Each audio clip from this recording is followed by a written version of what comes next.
यहाँ पर आपका क्वेश्चन सेशन 5 मिनट का, फिर 5 मिनट का ब्रेक। पहला क्वेश्चन यही है कि किन विषयों के ऊपर मूवमेंट चला, किन विषयों को लेके लिबरल फेमिनिस्ट ने आंदोलन छेड़ा, का तात्पर्य वही है। इसके ऊपर कहाँ कहाँ अचीवमेंट हुआ, उसके बाद कि इसकी अपनी क्या क्या लिमिटेशंस थी। ठीक है, तो ये 3 चीजें अगर आपके पास है, याद है, तो आप इस प्रश्न का उत्तर आप लिख सकते हैं। तो ये आपको याद है कि किन विषयों को लेकर लिबरल फेमिनिस्ट में मूवमेंट चला है। पॉलिटिक्स, पॉलिटिकल विषय, वोट देने का अधिकार, मताधिकारियों को वोट देने का अधिकार नहीं था, राजनीति में स्त्रियों को जाने का अधिकार नहीं था, वही सी और कुछ था, लॉ लॉ था, वर्क प्लेस में काम करने का, समान वेतन की, हाँ, इक्वल पेमेंट करने, इक्वल सैलरी की बात, शिक्षा का, उनके सुरक्षा की बात और उनकी अचीवमेंट। कुछ कंट्री के नाम बताइए, ये मत बताइए कि कब हुआ था, बट मैं नाम तो बताइए।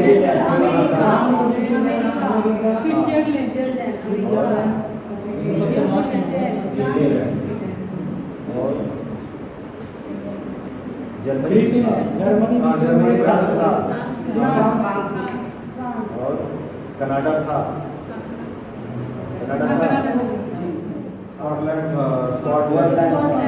ग्लासगो था, लंदन था, आयरलैंड था,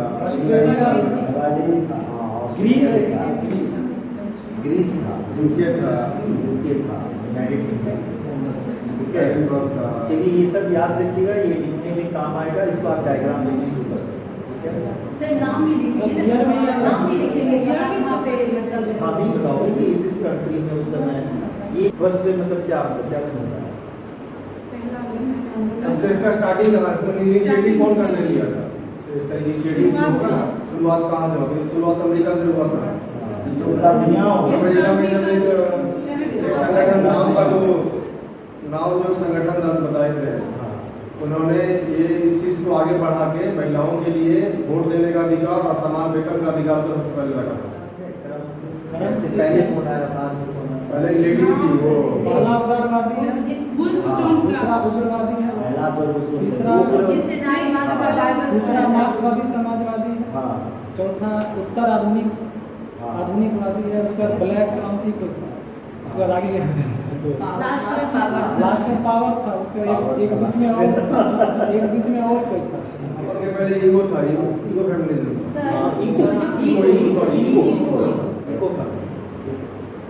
इसके अलावा भी है, जैसे रेसियल था, दलित है, और दलित के बारे में अभी जब आप अभी बात करेंगे तो इससे आएगा। चलिए 3-4 मिनट का ब्रेक है, इस टॉपिक को कम कर दो। फेमिनिज्म के अंतर्गत सेकेंड वेव की चर्चा कर रहे हैं। सेकेंड वेव यानी जिसे कहते हैं रेडिकल फेमिनिज्म, हिंदी में जिसे आप देख पा रहे हैं उग्र और क्रांतिकारी। इन चीज़ों को जिसे लिबरल फेमिनिज्म ने छोड़ दिया, अछूता रखा था, उस चीज़ को उन्होंने एक्सेप्ट किया। सोचिए कि 3 चीज़ों को अछूता छोड़ा, मुख, हाँ, परिवार, इन्होंने उसको ले लिया, है ना। इसी कारण से ये जो सेकेंड वाला जो सेकेंड लहर है काफ़ी ज़्यादा भी हुआ। ड्यूरेशन है 60 to 90, 1960 से लेकर 1990 तक चला। पहले ये फेमिनिज्म था, उसी के खिलाफ था, क्योंकि ये उस बात से नाराज थे, उन्होंने और अन्य मुद्दों को क्यों नहीं किया। इन पे आप देख पा रहे हैं सिमोन द वेवॉर, जिन्होंने सेकेंड सेक्स लिखा था, और इसी किताब में उन्होंने एक तथ्य लिखा था कि महिलाएं पैदा नहीं होती, बनाई जाती। और केट मिलेट, इन्होंने सेक्सुअल पॉलिटिक्स लिखा था, और एक है एथिक ऑफ सेक्स,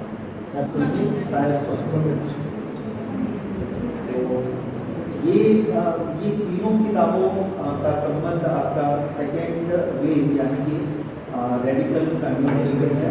अगर आप मेन पर्सन तो लगेगा कि आपके ऊपर, आपके समाज के ऊपर बहुत आघात है, महिलाओं को ऐसा लगेगा जैसे उनके बारे में ही काम कर रहा है।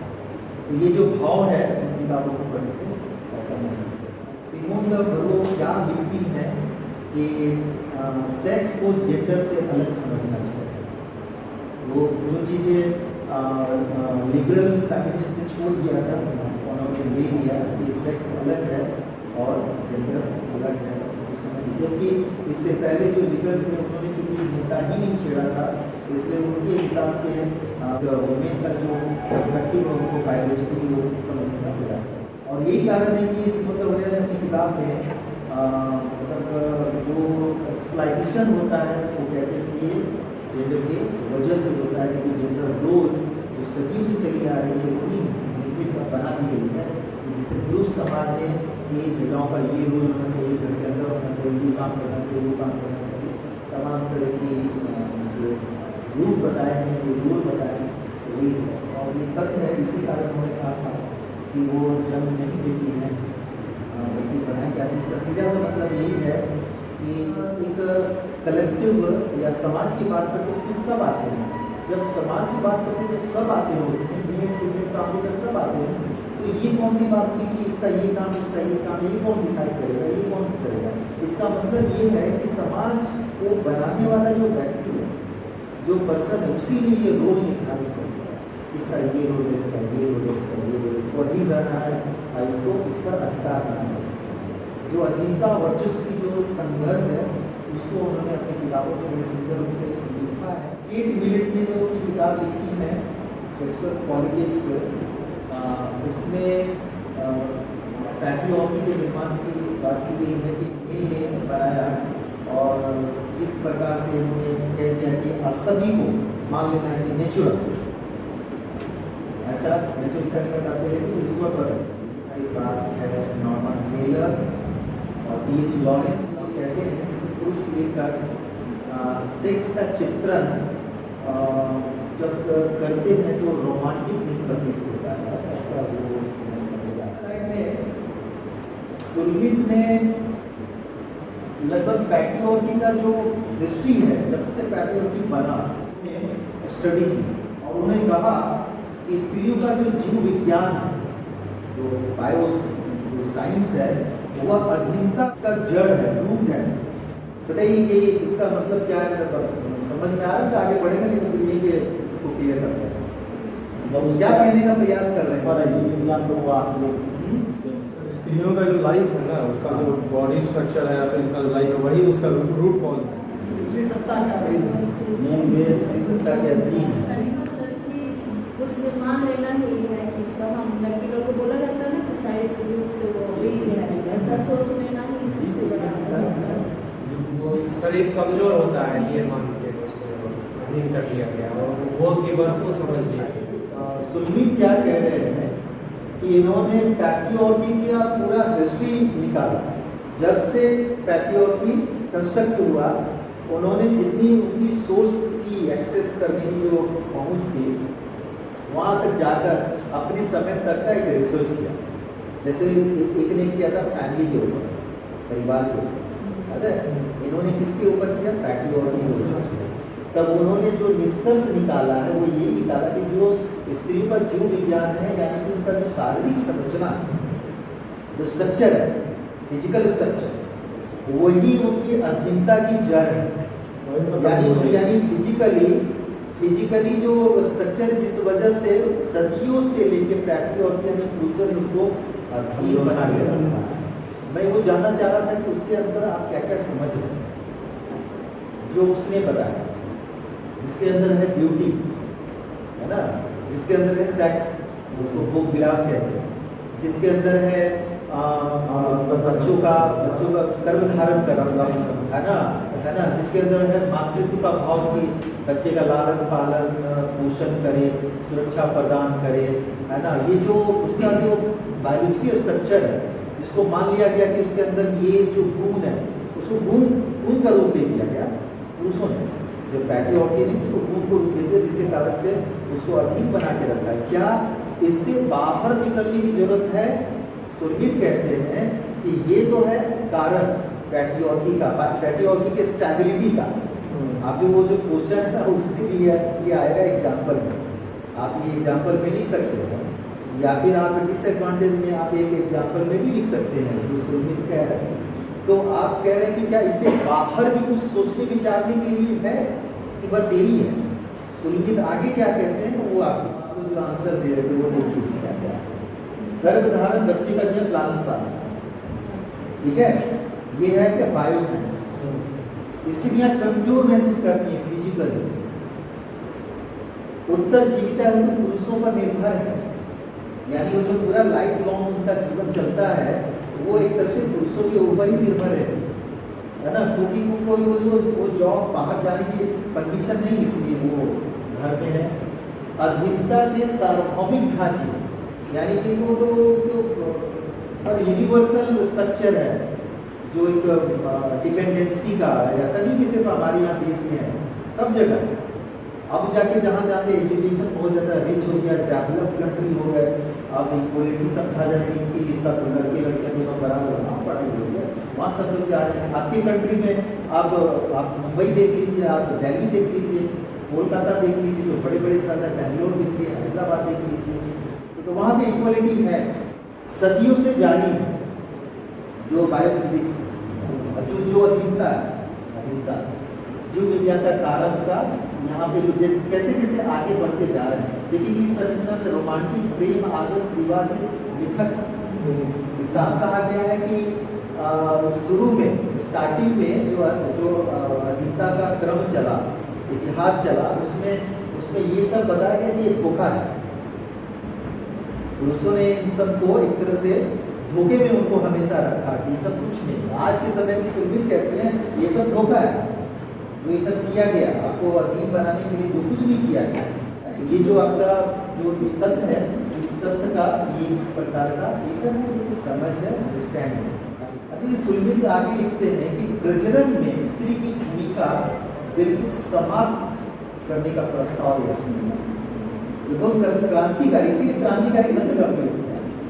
यानी महिलाओं को ना बच्चे को जन्म लेने वाला अधिकारी तब क्या होगा, तब देखो जो पहला पॉइंट याद करो, पहला पॉइंट हमने निकाला निजी संपत्ति का और क्षमता पर नियंत्रण, वो भी खत्म कर। सोचिए वो जितने पॉइंट्स आप 6 पॉइंट्स लिखे थे ना, वो धीरे धीरे ध्वस्त होते नजर आएंगे जब आप इनको आप पढ़ते हैं। प्रजनन में स्त्री की भूमिका को खत्म करते हैं। आगे लिखते हैं कि टेक्नोलॉजिकल क्रांति लाया जाए, यानी बच्चा जो जन्म ले वो आजकल वो टेस्ट ट्यूब बेबी और वो जो नया सिस्टम उससे जन्म छोड़, यानी बहुत ज़्यादा मतलब परंपरावादी परिवार का निर्माण, परिवार ऐसा हो जो फ्लैक्सिबल हो, जिसमें दोनों को बराबरी का मौका मिले। रेडिकल फेमिनिज्म का एजेंशंस है, पहला एजेंशंस है कि पैट्रियार्की के विरुद्ध एकजुट होना। सेकेंड एजेंशंस है कि पैट्रियार्की ये समझ रहा है कि महिलाएं जो है वो गुलाम की अवस्था में है और इसी रूप में वो रखने देना चाहती हैं, सेव करना चाहती हैं, बचा के रखना चाहती हैं, जिसके विरुद्ध रेडिकल फेमिनिज्म कहता है कि जो गुलामी की अवस्था वाला जो सोच है पैट्रियार्की का, वो समाप्त है। जो मातृत्व का जो सेवा है, जो माताओं से लिया जाता है मातृत्व की सेवा, वो एक प्रकार का निःशुल्क श्रम है। इसके विरुद्ध भी रेडिकल फेमिनिज्म कहते हैं कि जो जन्म लेने वाला जो स्थिति है वो बदल कर टेक्नोलॉजिकल रेवोल्यूशन में कर दिया जाए, ताकि ये सिस्टम ही नहीं, यौन गुलामी है उसको समाप्त करने की बात करी जा रही है। एक ऐसी संस्कृति डेवलप करने की बात करी जो वुमेन की अपनी संस्कृति, संतान उत्पत्ति करने के लिए भी एक नया तरह का कॉन्सेप्ट उन्होंने दिया है। गुलामी विवाह नहीं होगा तो समाज कैसे भी आगे बढ़ेगा। रेडिकल फेमिनिज्म चर्चा करती है वुमेन फ्रीडम की बात करती है, वुमेन की स्वतंत्रता की बात करती है, वुमेन की आज़ादी की बात करती है। वो कहती है कि ये जो गुलामी की अवस्था है कि एक विवाह करेंगे, यानी कि मेन एक वुमेन से विवाह करेंगे, संबंध बनेगा। वो कह रहे हैं कि संबंध बनाना अधिकार जो है वो महिलाओं के ऊपर निर्भर होना चाहिए। ये क्रांतिकारी कदम है जो कह रही है कि इससे हमें संबंध बनाना है, महिलाओं के ऊपर छोड़ दिया जाए। ये है फ्रीडम, ये है आज़ादी। इसी के एवज में एक नया प्रकार का फेमिनिज्म स्टार्ट हुआ, जिसे हम कहते हैं लेसन। ये लास्ट स्लाइड है आपके सामने। 2 तत्व हैं, एक है आपका व्यक्तिगत की राजनीति है, यानी पर्सनल इक्वालिटीज और स्त्रियों के स्थान का निर्माण, यानी महिलाएं कहाँ होंगी, किस स्थान पर होंगी, इसका निर्णय उससे। अब सवाल ये कि प्राइवेट और पब्लिक दो प्रकार के सेक्टर हैं। पब्लिक सेक्टर को माना गया कि वो पुरुषों का वर्चस्व होगा, और जो घर होगा वो प्राइवेट होगा, यानी घर का जो दायरा होगा वो प्राइवेट होगा, वहाँ पर महिलाओं का स्थान है। तो यहाँ पर जो रेडिकल फेमिनिस्ट हैं वो कहते हैं कि नहीं, व्यक्तिगत ही पॉलिटिक्स है, यानी जो घर में महिलाएं रहती हैं, महिलाओं का घर के अंदर परिवार में जो रोल है वही उसका पॉलिटिक्स है। बिना उसके पुरुष का बाहर में किसी प्रकार का रोल सक्सेस नहीं हो सकता है। घर के अंदर किया जाने वाला कार्य को बाहर पब्लिक डोमेन में जोड़ने की जरूरत है। यही ये कहने का प्रयास कर रहे हैं। ये कह रहे हैं कि जब तक घर के अंदर जस्टिस नहीं मिलेगा, इक्वलिटी नहीं मिलेगा, फ्रीडम नहीं मिलेगा, तब तक जो पब्लिक डोमेन है वो सक्सेस नहीं हो सकता। उनका क्या स्थान होगा, कह रहे हैं कि जितनी भी महिलाएं हैं वो अपने स्थान पर रहना स्वयं करें। दूसरा जो कहते हैं वो कहते हैं कि महिलाओं से अलग होने की बात है, जरूरी नहीं है कि पुरुषों के साथ संबंध बना। पैट्रियोटिक तभी तक सक्सेस है जब तक कि महिलाएं ये कह रही हैं कि हम विवाह करके पुरुषों के साथ एक घर के एक छत के नीचे रहते हैं। वो कहते हैं पुरुष की जरूरत ही नहीं, पुरुष से अलगाव करने की बात है। इसके बाद जो बात कर रही है विवाह को अवॉइड करने की बात है। जब विवाह ही नहीं होगा एक साथ रहने का ही सवाल नहीं है। फिर किस चीज़ के लिए ऑप्शन क्या बनेगा, तो एक फ्रीडम के लिए ऑप्शन बनाया गया लेस्बियनिज्म के बाद। तो यही है आपका रेडिकल फेमिनिज्म। रेडिकल फेमिनिज्म के तत्व के अंतर्गत जो बेसिक जंक्शंस थे वो मैंने आपके समक्ष रख दिए गए हैं। आपका काम ये है कि इसके अंदर आप कुछ डिसएडवांटेज निकालें, कुछ एडवांटेज निकालें, यानी क्या आपको सही लगता है, क्या आपको कभी लगता है।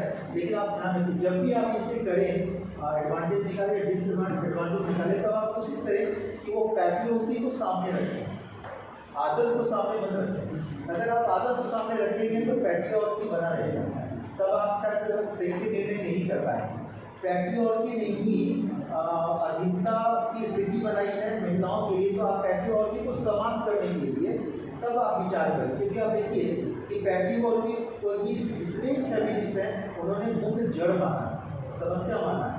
अगर आप पैट्रियोटिक को सामने नहीं रखकर आप जितनी भी बातें मैंने कही हैं, जो सुरवीर कहते हैं कि समाज में अलगाव होना चाहिए, दूसरे से अलगाव होना चाहिए, विवाद नहीं होना चाहिए, तो आप अगर अपने तर्क दें तो पैट्रियोटिक को सामने रख कर तभी आप शायद निर्णय कर सकते हैं, नहीं तो वो बाइस्ड हो जाए। फिर आप पैट्रियोटिक को समर्थन करने लगे, तब फिर से वही स्थिति पहले वाली बन जाएगी। कीजिए, क्योंकि देखिए चर्चा का विषय है, इन्होंने लिखा है अपनी किताब, फिर हम लोग उसको चर्चा में लाते हैं, क्या सही है क्या गलत है। फिर वो एक प्रश्न बन जाएगा कि पैट्रियोटिक का स्थायित्व बना रहना चाहिए कि नहीं रहना चाहिए, वो प्रश्न था। तो आप फर्स्ट एडवांटेज है तो उसका समर्थन करेंगे, डिसएडवांटेज करेंगे तो विरोध करेंगे। ठीक है, ये भी आज का क्लास।